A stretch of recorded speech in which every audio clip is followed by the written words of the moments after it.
నమస్కారం న్యూస్ 24 తెలుగుకు స్వాగతం. నా పేరు శ్రీ సౌజన్య. వార్తల్లోని ముఖ్యాంశాలు చూద్దాం. బాపట్ల జిల్లా కొరసపాడు మండలంలోని మేదరమట్ల గ్రామ 16వ నంబర్ జాతీయ రహదారిపై పీడీఎస్ బియ్యంను పోలీసులు పట్టుకున్నారు.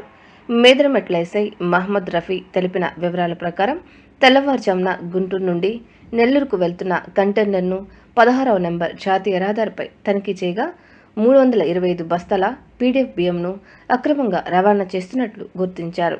సుమారు 9.5 టన్నుల బియ్యం విలువ సుమారు 4.5 లక్షల రూపాయలు విలువ చేసే బియ్యాన్ని అక్రమ రవాణా చేస్తున్నట్లు ఎస్ఐ గుర్తించారు.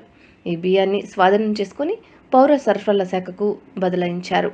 కేసు నమోదు చేసి దర్యాప్తు చేస్తున్నట్లు ఎస్ఐ రఫీ తెలియజేశారు.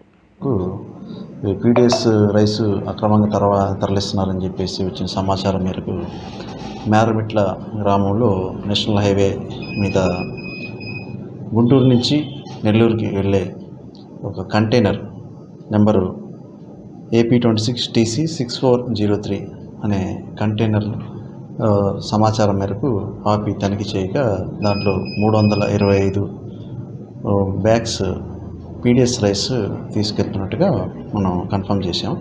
దాని మీద ఒక్కో టోటల్ వెయిట్ వచ్చేసి ఒక్కో బ్యాగ్ వెయిట్ 30 kgs, మొత్తం సుమారు 9.5 టన్స్ వెయిట్ ఉంది. దీని యొక్క మార్కెట్ వాల్యూ 4.5 లక్షల దాకా ఉండిద్ది.